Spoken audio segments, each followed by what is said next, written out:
الحمد لله رب العالمين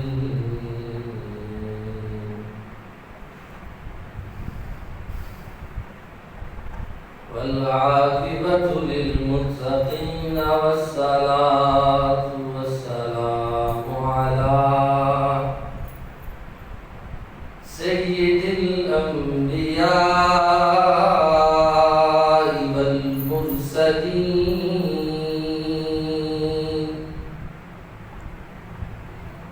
أما بعد فأعوذ بالله من الشيطان الرجيم بسم الله الرحمن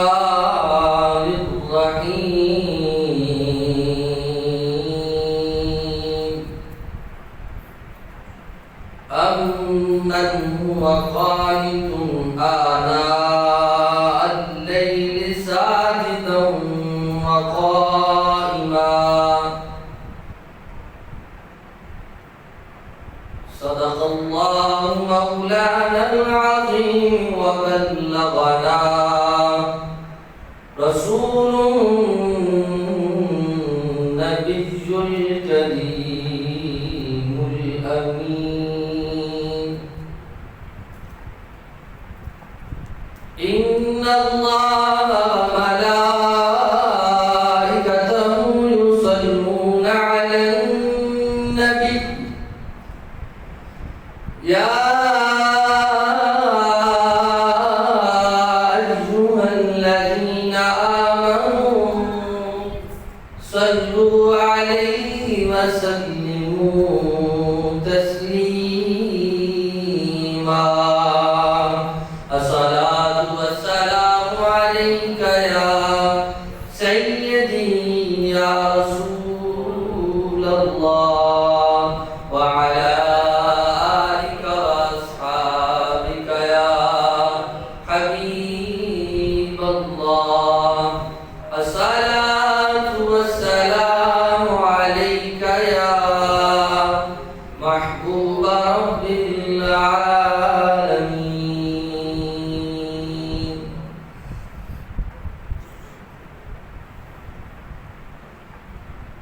مولاي صل وسلم دائما أبدا على حبيبك خير الخلق كلهم مولاي صل وسلم دائما أبدا على حبيبك خير الخلق كلهم هو الحبيب الذي ترجى شفاعته هو الحبيب الذي ترجى شفاعته لكل قول من الأهوال مقتحم مولاي صل وسلم دائما أبدا على حبيبك خير الخلق كلهم يا ربي بالمصطفى بلغ مقاصدنا يا ربي بالمصطفى بلغ مقاصدنا واغفر لنا ما مضى يا واسع الكرم مولاي صل وسلم دائما أبدا على حبيبك خير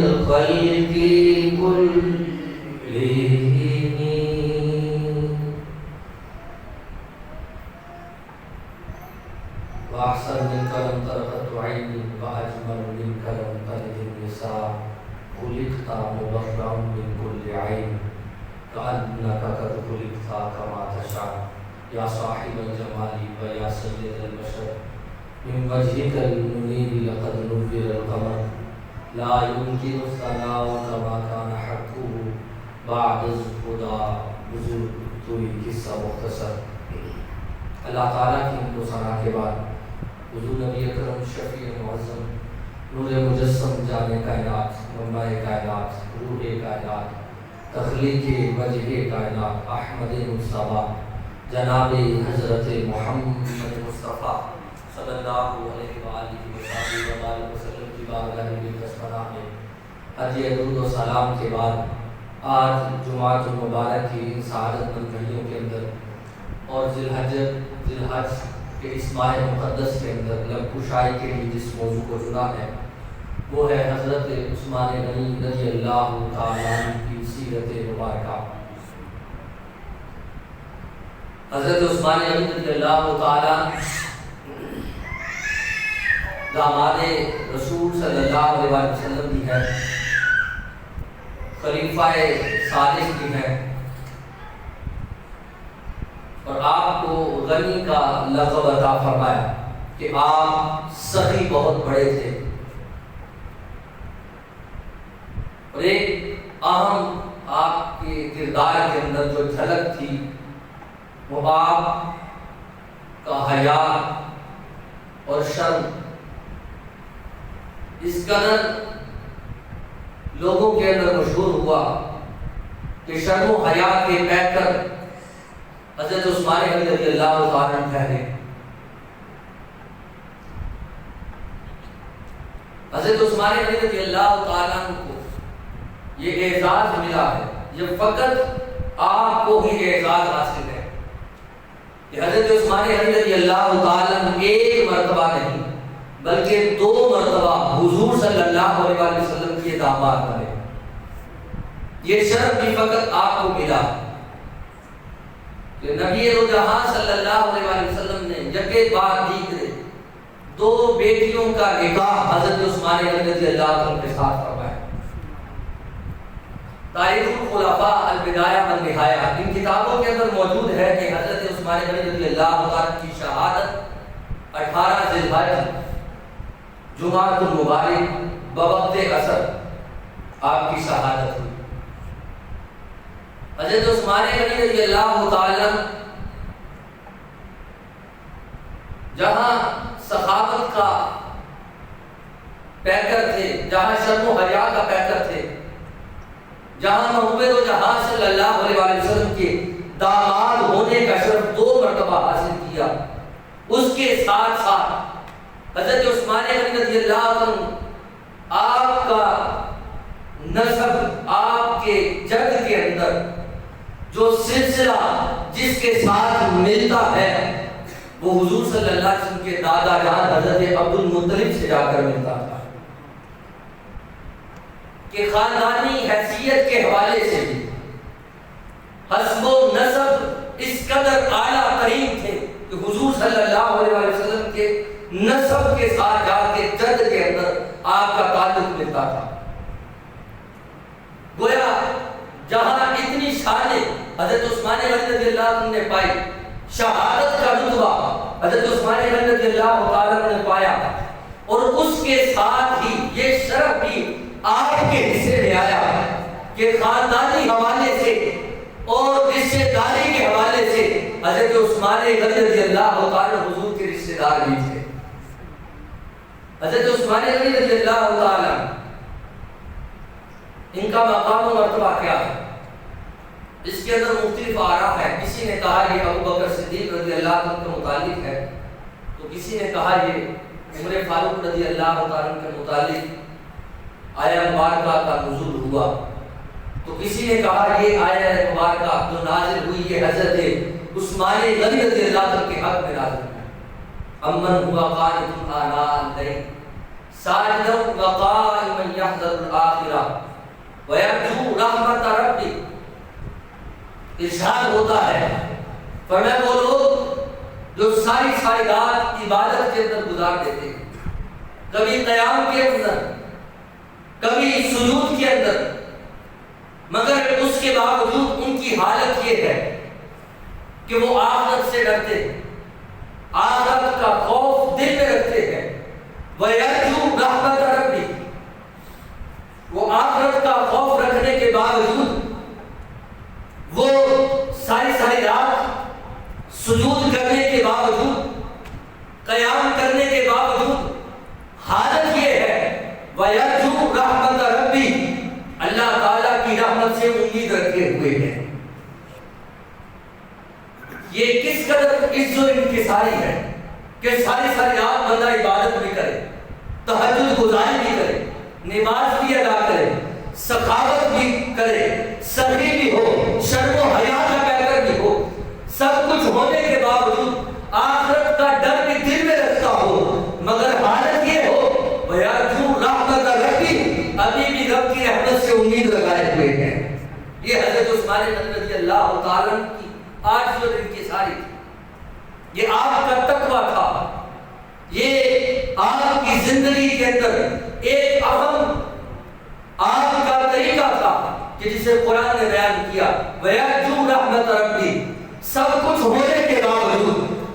حال یہ ہے کہ اللہ تعالیٰ کی رحمت سے امید رکھے ہوئے ہیں۔ تاریخ الخلفاء کے اندر آتا ہے، یہ حضرت علامہ جلال الدین سیوطی رحمۃ اللہ علیہ کی لکھی ہوئی کتاب ہے، یہ بہت بڑے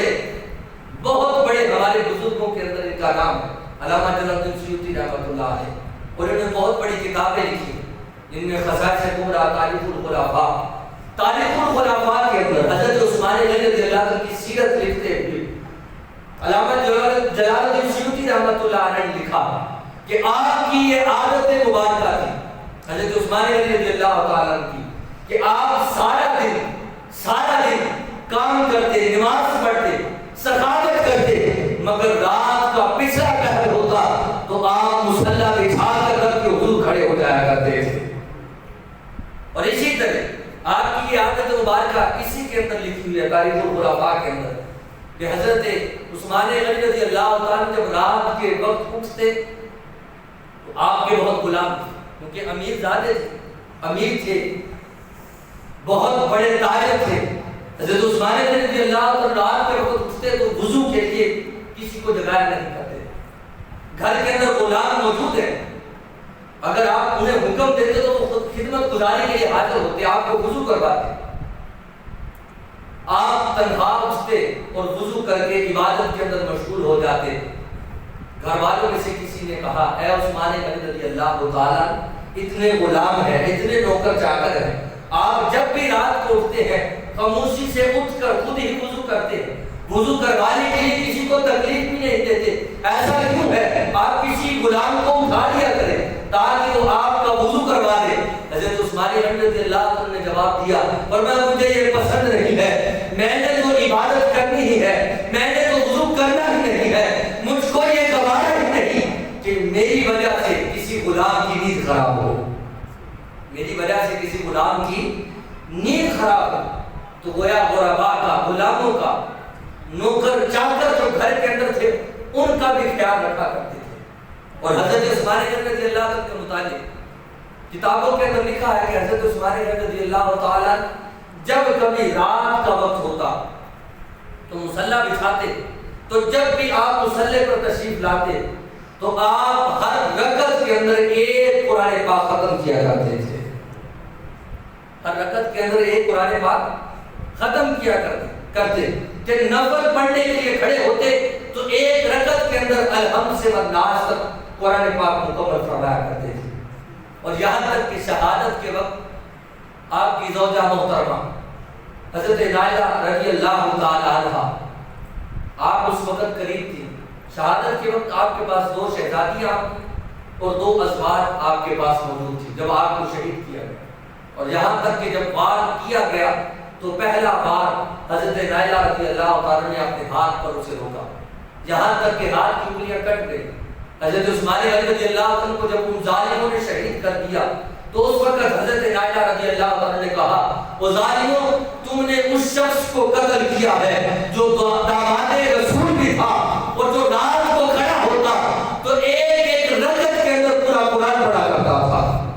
ظالموں تم نے اس شخص کو شہید اللہ تعالیٰ کا مقام بہت زیادہ، آپ ساری رات تلاوت کرنے کے باوجود حال یہ ہے کہ ابھی آس لگائے ہوئے ہیں اللہ تعالیٰ کی رحمت سے۔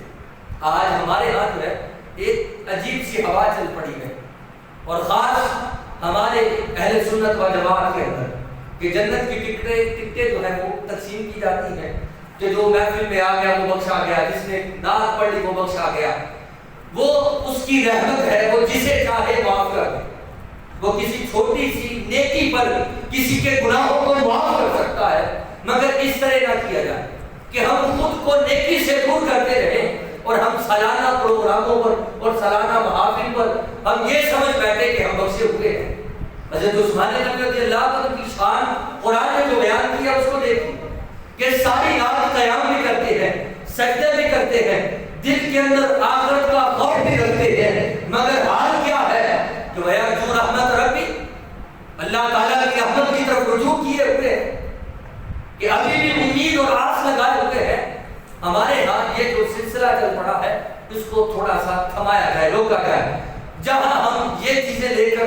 عبادت سے دور ہو رہے ہیں، اللہ تعالیٰ کے ذکر سے دور ہو رہے ہیں، ہو سکتا ہے کہیں ایسا نہ ہو قیامت کے دن ہمیں پکڑ لیا جائے۔ یہ جنت اتنی آسانی سے ملے گی، بخشش اتنی آسانی سے ہو جائے گی کہ ہم نے یہ کہہ دیا، ہم نے یہ کر دیا، ہم نے وہ کر لیا تو بس ہم بخشے گئے۔ ہمیں چاہیے ہم اصحاب رسول صلی اللہ علیہ وسلم کے نقش قدم پر چلیں۔ حضرت عثمان غنی رضی اللہ تعالیٰ آپ کی سیرت مبارکہ اور جو قرآن نے آپ کی سیرت کا ذکر کیا ہے وہ یہی ہے کہ فرمایا کہ وہ ساری رات عبادت کرنے کے باوجود حال یہ ہوتا تھا کہ وہ اللہ تعالیٰ کی رحمت سے امید لگائے ہوئے تھے۔ امام زرقانی نے ایک بہت خوبصورت واقعہ اسی آیت کے تحت لکھا ہے۔ فرماتے ہیں کہ ایک شخص جنگل کے اندر گیا اور جنگل کے اندر وہ رات کو رکا، تھکا ہوا تھا، جلدی سے نفل ادا کی، نماز پڑھی، نفل ادا کیے بہت تیزی سے، پھر لیٹ گیا کہ میں آرام کرتا ہوں۔ امام زرقانی فرماتے ہیں پاس کی ایک قبر تھی، وہ رات کو سونے سے پہلے خود کو ملامت کرتا کہ میں نے اتنی جلدی نفل کیوں ادا کی، میں آرام سے پڑھ لیتا، میں نے آرام بھی کرنا تھا، بعد میں کر دیتا۔ امام زرقانی فرماتے ہیں وہ جو قبر والا تھا وہ رات کو اس کی خواب میں آیا اور کہنے لگا کیا تو اس لیے پریشان ہے، خود کو ملامت کر رہا ہے کہ تم نے جلدی جلدی نفل ادا کر لیے ہیں، تم نے جلدی جلدی نفل ادا کر لیے ہیں۔ امام زرقانی فرماتے ہیں کہ جب وہ شخص اس سے سوال کرتا ہے تو اس نے کہا ہاں میں نے جلدی جلدی نفل ادا کی، میں بڑا پریشان ہوں، میں بڑا پریشان ہوں، میں خود کو ملامت اندر سے کر رہا ہوں۔ تو اس شخص نے کہا تیرے پاس تو وقت تھا، تو پڑھ سکتا تھا، مگر ہم نہیں پڑھ سکتے، کاش ہمیں زندگی میں دوبارہ صرف 2 رکعت نفل پڑھنے کا وقت مل جائے۔ کیونکہ اس لیے امام زرقانی فرماتے ہیں اسی واقعہ کے تحت کہ جب وہ خواب سے بیدار ہوا تو اس کا جو لب لباب یہ ہے کہ وہ شخص اس لیے یہ کہہ رہا تھا کہ کاش مجھے چند لمحے دوبارہ ملے اور میں رب کے نفل ادا کروں، اس لیے یہ کہہ رہا تھا کیونکہ اس نے سب کچھ آنکھوں سے دیکھ لیا تھا، ہم نے دیکھا نہیں، اس لیے ہم کہتے ہیں کہ کیا ہوگا، کچھ نہیں ہونے والا، قبر میں کچھ نہیں ہوگا، حشر میں کچھ نہیں ہوگا، ہرگز ایسا نہیں ہے، قبر میں سوال بھی ہوگے، حشر میں حساب و کتاب بھی ہوگا، میزان لگایا جائے گا، محبوب جہاں صلی اللہ علیہ وسلم کے سامنے ہمیں پیش کیا جائے گا۔ یہ مت سمجھے کہ ہم عبادت سے دور ہوئے اور ہم نے رحمت کی امید لگا لی، ہم نے جنت کی بخشش و مغفرت کی امید لگا لی، فقط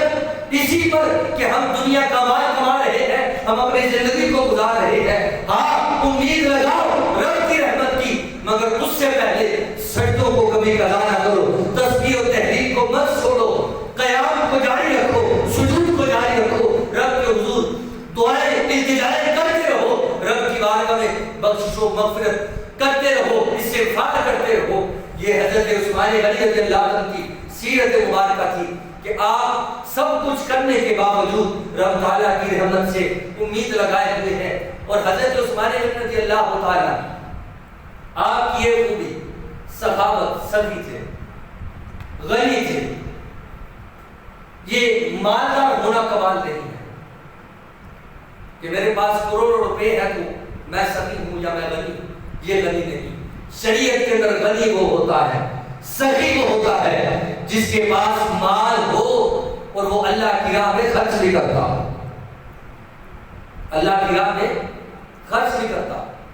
یہ سخاوت کی تعریف نہیں ہے،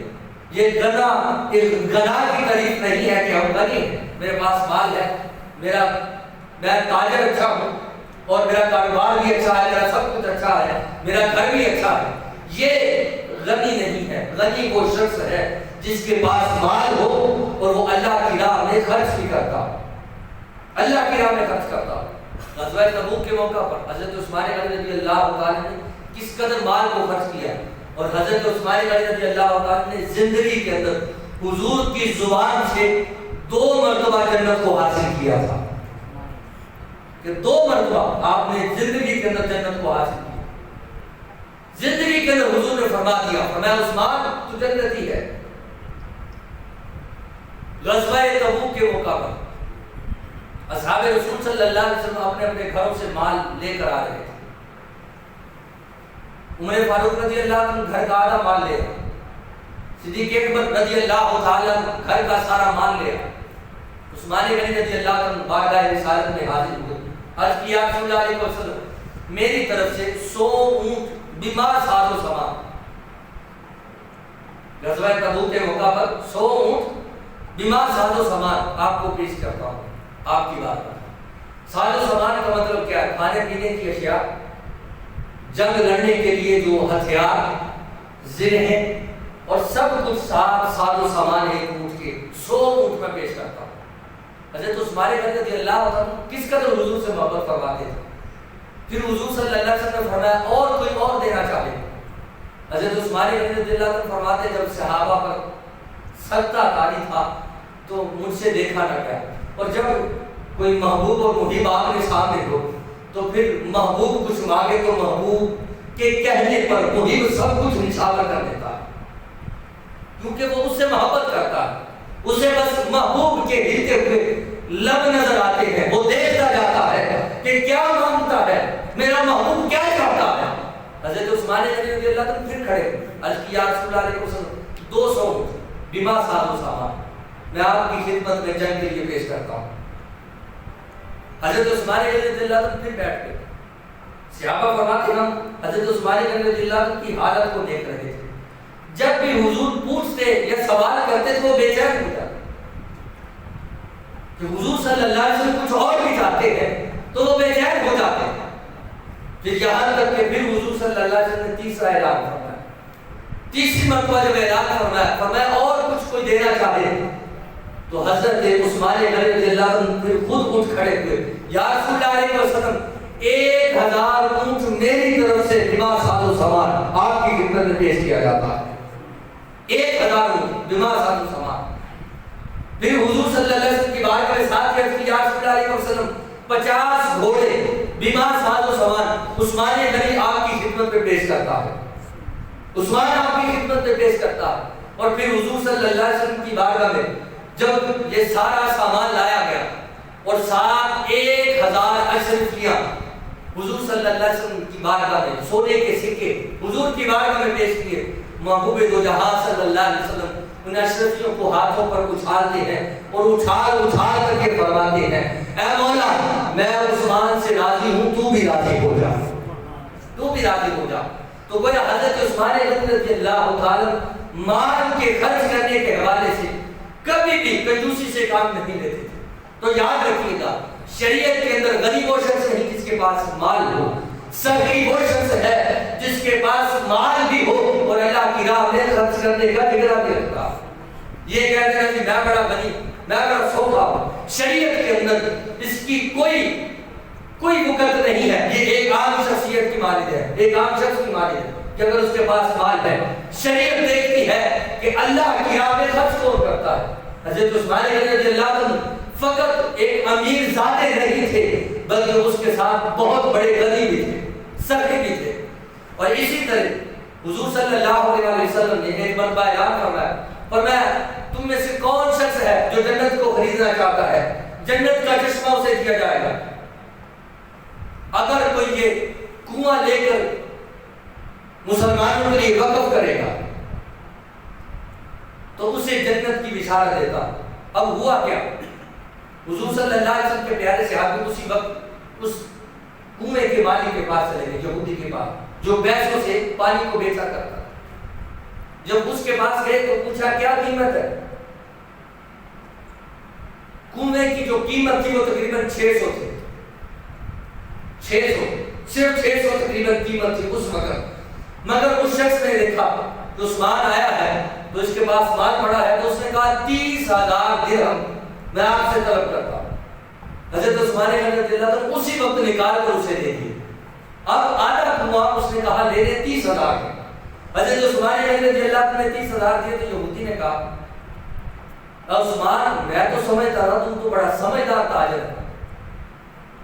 تو تو بڑا سمجھدار تاجر ہے، مگر آج تم نے کیا کیا؟ تم نے تو گھاٹے کا سودا کر دیا کہ تم نے 30,000 کے اندر یہ کنواں خرید لیا، اتنی بڑی قیمت کیوں ادا کی؟ حضرت عثمان رضی اللہ عنہ نے فرمایا مسکرا کر فرمایا تو بیوقوف ہے، تجھے کیا پتا، تجھے کیا پتا، میں تو 40,000 درہم لے کر آیا تھا، تو وہ بھی مانگتا تو میں دے جاتا، اس لیے کہ میرے نبی نے مجھے کہا تھا جو کنواں خرید کر وقف کرے گا اللہ تبارک و تعالیٰ کہ ہاں میں اسے جنت لے کر میں اسے عطا کروں گا۔ تمہیں کیا خبر کہ جنت کیا چیز ہے؟ حضرت عثمان رضی اللہ تعالیٰ پھر اس کے بعد وہ آدھا کنواں بھی بیچ دیتا ہے اور سب لوگوں کے لیے اسے وقف کر دیا جاتا ہے۔ حضرت عثمان رضی اللہ تعالیٰ آپ کی عادت مبارکہ تھی، ہر جمعے کو آپ ایک غلام خرید کر آزاد فرمایا کرتے تھے، ایک غلام خرید کر آزاد فرمایا کرتے تھے۔ اور لکھا گیا ہے تاریخ کے اندر کہ حضرت عثمان رضی اللہ عنہ اگر کسی جمعے آپ کے پاس پیسے نہیں ہوتے تھے کہ آپ غلام خرید کر آزاد کر سکیں، حالانکہ اتنے بڑے تاجر ہیں، اور حال یہ ہے کہ کبھی کبھی ایک غلام خریدنے کے پیسے بھی نہیں ہوتے، حال یہ ہے تو وہ پتہ نہیں چلا وہ جتنا بھی ان کو ملتا تھا آپ اسلام کے لیے تبلیغ کے لیے اسے صرف کر دیا کرتے تھے۔ اور اگر ایک جمعہ ایسے گزر جاتا تو اگلے جمعے حضرت عثمان رضی اللہ تعالیٰ 2 غلام خرید کر آزاد فرمایا کرتے تھے، ایک پچھلے جمعے کا ایک موجودہ جمعے کا۔ اور حضرت عثمان رضی اللہ تعالیٰ کسی میدان کے اندر بھی مال خرچ کرنے سے گھبرایا نہیں کرتے تھے۔ اور ابن کثیر نے اسے اپنی کتاب کے اندر لکھا ہے، اگرچہ سند اس کی تھوڑی سی ضعف ہے، لکھا ہے کہ حضور صلی اللہ علیہ وسلم یہ روایت موجود ہے۔ ابن کثیر لکھتے ہیں کہ محبوب دو جہان صلی اللہ علیہ وسلم نے فرمایا شان عثمان رضی اللہ عنہ کیا؟ فرمایا کہ میں جنت کے اندر گیا، میں نے جنت کے پتوں کے اوپر ابو بکر و عمر کا نام لکھا دیکھا، جنت کے درختوں کے اوپر ابو بکر و عمر کا نام لکھا دیکھا۔ اب ابن کثیر لکھتے ہیں جس جگہ پر میں نے ابو بکر و عمر کا نام لکھا دیکھا وہاں میں نے درختوں پر حضرت عثمان غنی رضی اللہ عنہ کا نام لکھا بھی دیکھا، یعنی جنت کے درختوں پر جنت کے پتوں کے اوپر بھی حضرت عثمان غنی رضی اللہ تعالیٰ عنہ کا نام نقش تھا۔ اور حضرت عثمان غنی رضی اللہ تعالیٰ کس قدر محبت فرمایا کرتے تھے، عابدہ زاہدہ طیبہ قابلہ حضرت فاطمہ زہرا سلام اللہ علیہا کا جب نکاح ہوا، حضرت علی رضی اللہ عنہ سے حضور نے پوچھا، فرمایا علی تمہارے پاس کیا ہے؟ عرض کیا رسول اللہ علیہ وسلم ایک زرہ ہے، فرمایا بیچو نکاح کرتے ہیں۔ حضرت علی رضی اللہ عنہ اپنی زرہ اٹھاتے ہیں، بازار میں جاتے ہیں، بازار میں حضرت عثمان غنی رضی اللہ عنہ سے ملاقات ہو جاتی ہے، پوچھتے ہیں اے علی کیسے آنا ہوا؟ کہنے لگے عثمان زرہ بیچنے کے لیے آیا ہوں، نکاح کا انتظام کرنا ہے، مجھے حکم مصطفیٰ صلی اللہ علیہ وسلم ہے، حضور کی بیٹی سے نکاح ہے فاطمہ زہرا سلام اللہ علیہا سے۔ اب حضرت عثمان غنی رضی اللہ عنہ فرماتے ہیں اے علی یہ زرہ مجھے نہیں بیچ دیتے؟ اور میں ہاں آپ بھی خرید لیں۔ حضرت عثمان غنی رضی اللہ عنہ کے ساتھ سودا طے ہوا ہے، 600 درہم یا دینار کے اندر وہ زرہ جو ہے اس کا سودا طے ہوا ہے۔ حضرت عثمان غنی رضی اللہ عنہ نے اسے نصیب کر دیا اور حضرت علی رضی اللہ عنہ کو اس کی قیمت ادا کر، اور میں یہ قیمت آپ رکھیں۔ حضرت عثمان غنی رضی اللہ عنہ جب بیچ کر واپس آنے لگے تو حضرت عثمان غنی رضی اللہ عنہ نے آواز دی، پر میں اے علی رکیے گا۔ حضرت علی رضی اللہ عنہ رکتے ہیں، حضرت عثمان غنی رضی اللہ عنہ فرماتے ہیں اے علی آپ کا اور میرا سودا طے پائے، میں نے آپ کو رقم ادا کر دی، مجھے آپ نے زرہ دے دی ہے، مگر اب رقم ادا کرنے کے بعد اس شادی کے موقع پر، اس خوشی کے موقع پر یہ زرہ مجھ سے تحفے کے طور پر قبول کر لے، یہ تحفے کے طور پر قبول کر لے۔ گویا حضرت فاطمہ الزہرا سلام اللہ علیہا کے نکاح کا انتظام بھی حضرت عثمان غنی رضی اللہ عنہ نے فرمایا تھا۔ حضرت عثمان غنی رضی اللہ تعالی کسی میدان کے اندر بھی پیچھے نہیں رہتے تھے۔ حضرت ام سلمہ یہ حضور صلی اللہ علیہ وسلم کی زوجہ محترمہ ہے، آپ فرماتی ہیں ایک مرتبہ حضرت عثمان غنی رضی اللہ عنہ گھر میں تشریف لائے، حضور آقا نامدار صلی اللہ علیہ وسلم گھر کے اندر موجود نہیں تھے، تو حضرت عثمان غنی رضی اللہ تعالی گھر سے حلوہ بنا کر تشریف لے کر میرے پاس دروازے پر دستک دیتے ہیں۔ میں گھر کے اندر حجرے میں موجود تھی، نبی دو جہاں صلی اللہ علیہ وسلم موجود نہیں تھے۔ حضرت عثمان غنی رضی اللہ عنہ نے جب دروازے پر دستک دی تو پوچھا کون ہے، تو عرض کرنے لگے میں آپ کے دروازے کا نوکر عثمان آیا ہوں، آپ کے دروازے کا نوکر عثمان آیا ہوں، آپ کی عاجزی پر قربان جائے۔ حضرت ام سلمہ رضی اللہ تعالیٰ عنہ فرماتی ہیں آپ کس غرض سے آئے ہیں، اب پردے سے جب پوچھا تو حضرت عثمان رضی اللہ عنہ نے پوچھا سرکار دو جہاں صلی اللہ علیہ وسلم گھر میں ہے، تو جواباً کہا نہیں، تو حضرت عثمان رضی اللہ عنہ وہ جو محبت سے حلوہ لے کر آئے تھے وہ مجھے دیا کہ حضور صلی اللہ علیہ وسلم کے لیے میں لے کر آیا تھا۔ حضرت عثمان رضی اللہ عنہ وہ حلوہ دے کر اپنے گھر واپس پلٹ جاتے ہیں۔ حضرت ام سلمہ رضی اللہ عنہ فرماتی ہے میں نے دیکھا وہ بڑا ہی لذیذ تھا، وہ بڑا ہی اچھا تھا، وہ شہد کے اندر تیار کیا ہوا حلوہ محبوب دو جہاں صلی اللہ علیہ وسلم کی بارگاہ میں حضرت عثمان رضی اللہ عنہ پیش کرنے کے لیے تشریف لائے تھے، وہ اس قدر لذیذ تھا۔ یہ ایک محبت کا انداز ہوتا ہے، آپ بھی گھر میں جب کوئی اچھی چیز بناتے ہیں تو آپ کا جی چاہتا ہے یار میرا گھر دوست قریب رہتا ہے، گھر بھی قریب ہے تو تھوڑا سا کیوں نہ میں اس کے لیے بھیج دوں۔ یہ دل کے اندر حضرت عثمان رضی اللہ عنہ کے دل کے اندر حضور کی محبت تھی کہ گھر کے اندر اچھی چیز بنی تو دل میں سوچا حضور صلی اللہ علیہ وسلم کی بارگاہ میں پیش کر دوں۔ حضرت ام سلمہ رضی اللہ تعالیٰ عنہ فرماتی ہے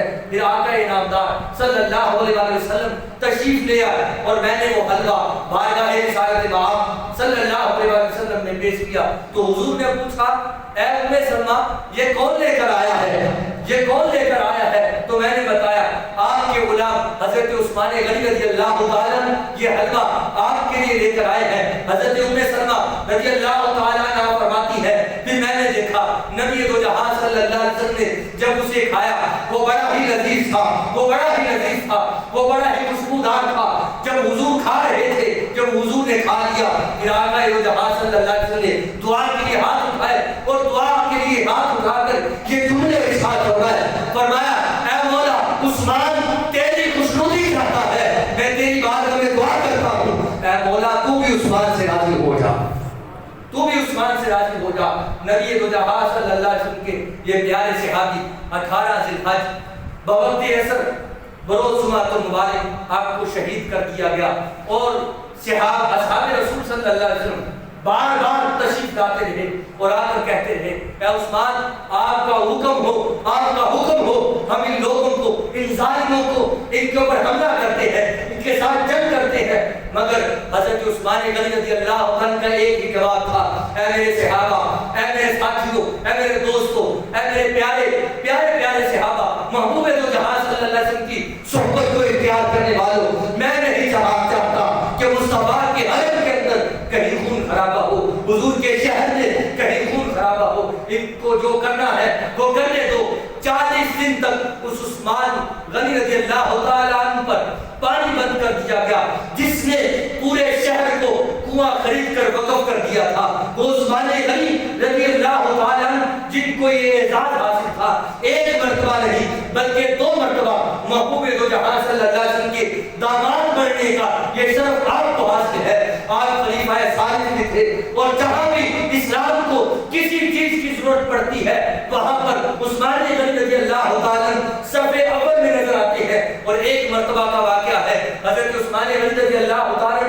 2 سے 4 دن کے لیے کہیں تجارت کے لیے تشریف لے گئے۔ جب واپس آئے تو محبوب دو جہاں صلی اللہ علیہ وسلم کے چہرہ انور کو، چہرہ نور کو دیکھا، نقاہت کے آثار ہے، کمزوری کے آثار ہے۔ حضرت عثمان غنی رضی اللہ تعالیٰ نے چہرے کی یہ حالت دیکھی تو بلال حبشی سے کہنے لگے، اے بلال کیا ہوا؟ میں محبوب کے چہرے پر کمزوری کے آثار دیکھ رہا ہوں، نقاہت کے آثار دیکھ رہا ہوں۔ بلال حبشی رضی اللہ تعالیٰ نے تو فرمایا، عرض کی اے عثمان مجھے نہیں علم یہ ایسا کیوں ہے، یہ کمزوری کے آثار کیوں ہے؟ آپ ایسا کیجئے، آپ گھر میں جا کے ام المومنین حضرت عائشہ الصدیقہ رضی اللہ تعالیٰ عنہا سے پوچھ لیجئے، وہی بتا سکتی ہیں یہ نقاہت کے آثار کیسے ہیں۔ حضور نبی دو جہاں صلی اللہ علیہ وسلم ابھی مسجد کے اندر ہی تشریف فرما تھے کہ حضرت عثمان غنی رضی اللہ تعالیٰ دروازے پر دستک دیتے ہیں۔ ام المومنین عائشہ الصدیقہ رضی اللہ تعالیٰ عنہ سے پوچھتے ہیں کہ میں نے محبوب دو جہاں صلی اللہ علیہ وسلم کے چہرے پر نقاہت کے کمزوری کے آثار دیکھے ہیں، وجہ کیا ہے؟ اندر سے آواز آئی، ام المومنین عائشہ الصدیقہ کہنے لگی، فرمانے لگی، اے عثمان کئی دن گزر گئے ہیں، محبوب دو جہاں صلی اللہ علیہ وسلم نے ایک لقمہ بھی اپنی حلق سے نیچے نہیں اتارا، بھوک کی وجہ سے یہ کمزوری کے، یہ نقاہت کے آثار ہیں۔ حضرت عثمان غنی رضی اللہ عنہ فوراً گھر بھاگتے ہیں، اناج کندھے پر اٹھا کے بارگاہ رسالت مآب صلی اللہ علیہ وسلم حضور کے حجرے پر تشریف لاتے ہیں، دستک دیتے ہیں۔ ام المومنین عائشہ الصدیقہ پوچھتی ہیں کون آیا ہے؟ جواب ملا، غلام عثمان حاضر ہے، آپ پردے میں چلی جائیے، مجھے کچھ کام ہے، میں نے حضور کے لیے کھانا بنانا ہے۔ حضرت عائشہ الصدیقہ فرماتی ہے، میں نے کہا عثمان آپ تاجر ہیں، آپ امیر زادے ہیں، آپ کیسے کھانا بنائیں گے؟ حضرت عثمان غنی رضی اللہ عنہ نے فرمایا، اے ام المومنین، اے میری ماں، آپ ہٹ جائیے، آپ پردے میں چلے جائیے، کھانا میں حضور کے لیے خود ہی تیار کروں گا۔ اب یہ ایک محبت کا انداز تھا۔ ام المومنین فرماتی ہے، میں نے پردے کے اندر سے چھپ چھپ کر عثمان کو دیکھا، وہ عثمان جو بہت بڑا تاجر تھا، وہ اپنے منہ کے اندر سے پھوکے مار مار کر آگ جلا رہا تھا اور گرد اڑ اڑ کر حضرت عثمان غنی رضی اللہ عنہ کے چہرے پر آگ کی داغ پر پڑ رہی تھی۔ اور میں نے دیکھا حضرت عثمان غنی رضی اللہ عنہ جب کھانا بنا رہے تھے، میں نے کئی مرتبہ عثمان کے ہاتھوں کو آگ کے اندر جلتے دیکھا اور میری آنکھیں خود نم ہو گئی۔ عائشہ الصدیقہ فرماتی ہے، یہ محبت کا ایک انداز تھا۔ جب کھانا تیار کر لیا، بارگاہ رسالت مآب صلی اللہ علیہ وسلم کے اندر حاضر ہوئے، عرض کرنے لگے، یا رسول اللہ علیہ وسلم آپ حجرے میں تشریف نہیں لاتے؟ پوچھا کیا وجہ ہے؟ عرض کی یا رسول اللہ علیہ وسلم آپ اندر تشریف لائیے، وجہ پھر بتاتا ہوں۔ حضرت عثمان غنی رضی اللہ تعالیٰ جب حجرے میں حضور کو لے کر آتے ہیں، اپنے ہاتھوں سے کھانا ڈال کے روٹی رکھ کے بارگاہ رسالت مآب صلی اللہ علیہ وسلم کے اندر پیش کرتے ہیں۔ ام المومنین حضرت عائشہ الصدیقہ رضی اللہ تعالیٰ عنہ فرماتی ہے، جب حضور نے پہلا لقمہ توڑ کر اپنے منہ کے اندر رکھا ہی تھا، ابھی رکھنے کی دیر تھی، حضرت عثمان غنی رضی اللہ عنہ کی آنکھوں سے آنسو چھلک پڑے اور رو کر کہنے لگے، یا رسول اللہ علیہ وسلم عثمان کا مال کس کام کا جو اپنے محبوب کے کام نہ آئے؟ یا رسول اللہ علیہ وسلم یہ مال بھی آپ کا ہے، عثمان بھی آپ کا ہے۔ یا رسول اللہ علیہ وسلم میں معذرت چاہتا ہوں، میں کچھ دن کے لیے چلا گیا۔ یا رسول اللہ علیہ وسلم اناج بھی حاضر ہے، وہ کچھ اشرفیہ تحفے کے طور پر بارگاہ رسالت مآب صلی اللہ علیہ وسلم نے حضرت عثمان غنی رضی اللہ عنہ نے پیش کی۔ عرض کی یا رسول اللہ علیہ وسلم آپ کئی دنوں سے بھوکے ہیں اور عثمان دوسرے شہر میں گیا ہوا تھا۔ یا رسول اللہ علیہ وسلم جب بھی ضرورت ہو، جب بھی طلب ہو، یہ عثمان بھی آپ کا ہے، عثمان کا مال بھی آپ کا ہے۔ حضرت عثمان غنی رضی اللہ عنہ یہ الفاظ کہتے ہوئے روتے ہوئے حجرے سے رخصت ہوئے۔ ام المومنین حضرت عائشہ الصدیقہ رضی اللہ تعالی عنہا فرماتی ہے کہ میں نے دیکھا محبوب دو جہاں صلی اللہ علیہ وسلم کی آنکھوں سے ابھی عثمان اوجل بھی ہوتے ہیں۔ کھانا کھا کر محبوب دو جہاں صلی اللہ علیہ وسلم نے دعا کے لیے ہاتھ اٹھائے اور دعائیہ کلمات یہ تھے، فرمایا عرض کی مولا میں تیری بارگاہ میں دعا کرتا ہوں، اے مولا میں بھی عثمان سے راضی ہوں، تو بھی عثمان سے راضی ہو جا،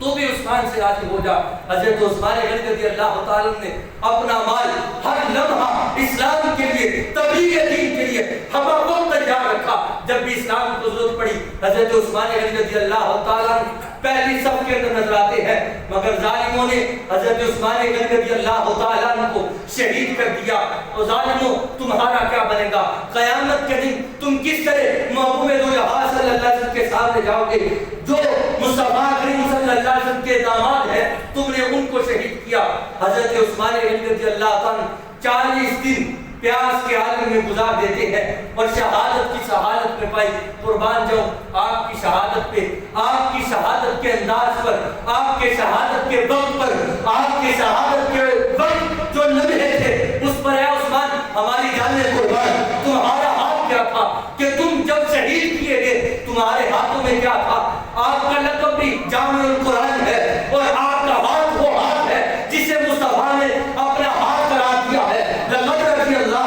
عن المؤمنین اذ یبایعونک تحت الشجرہ ان الذین یبایعونک انما یبایعون اللہ۔ وہ ہاتھ جو اللہ کا ہاتھ تھا اے عثمان وہ تیرے ہاتھوں پر تھا، تیرے ہاتھ کو مصطفیٰ نے اپنا ہاتھ قرار دیا ہے۔ اے عثمان یہ ہاتھ اللہ کے ہاتھوں پہ کیوں نہ جاتا؟ اس لیے کہ ان ہاتھوں کے ذریعے سے رب تعالیٰ نے قرآن کو جمع کرنا تھا، تو جامع القرآن تھا، مگر تیری شہادت بھی عظیم تھی۔ اور شہادت کا انداز کیا تھا؟ جب شہید کرنے والے شہید کرنے کے لیے قریب آ رہے تھے تو اس وقت عثمان غنی رضی اللہ عنہ کے ہاتھوں پہ قرآن تھا اور قرآن مجید کی تلاوت ہو رہی تھی۔ اور پھر کیا ہوا؟ ان ظالموں نے حضرت عثمان غنی رضی اللہ عنہ پر حملہ کیا اور آپ کو شہید کر دیا گیا، اور آپ کے خون کے قطرے قرآن مجید کے صفحات پر پڑتے ہیں۔ اور یہ آپ نے اور میں نے سن رکھا ہے، جو جس حالت میں گیا اسی حالت میں اٹھے گا، جو جس حالت میں مرا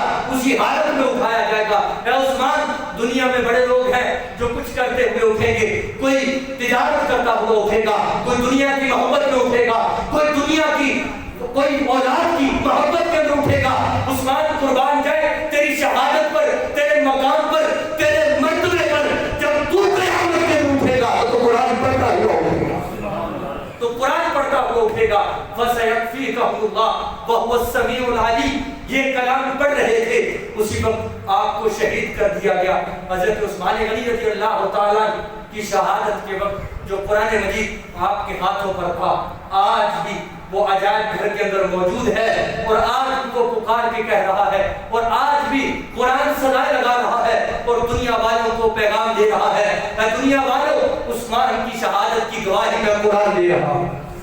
میں قرآن دے رہا ہوں۔ آج وہ خون کے قطرے قرآن مجید کے صفحات پر موجود ہیں۔ یہ عثمان غنی رضی اللہ عنہ کی شہادت تھی، یہ آپ کا مقام و مرتبہ اور آپ کی سیرت کے کچھ پہلو تھے۔ یہ زندگی کے مال یہ سب کچھ ختم ہو جائے گا، مگر عثمان غنی رضی اللہ عنہ کی طرح غنی ہو جاؤ، سخی بن جاؤ۔ خدا کی عزت کی قسم، مال بھی بڑھے گا، مال میں برکت بھی ہوگی، مال میں کثرت بھی ہوگی، اللہ تبارک و تعالیٰ نیکیاں بھی عطا کرے گا۔ اللہ تبارک و تعالیٰ مجھے اور آپ سب کو حضرت عثمان غنی رضی اللہ عنہ کی شان کو سمجھنے اور آپ کے مقام کو سمجھنے اور آپ کے اخلاق و کردار کی جھلک کو اپناتے ہوئے مولا ہم سب کو زندگی گزارنے کی توفیق عطا فرمائے۔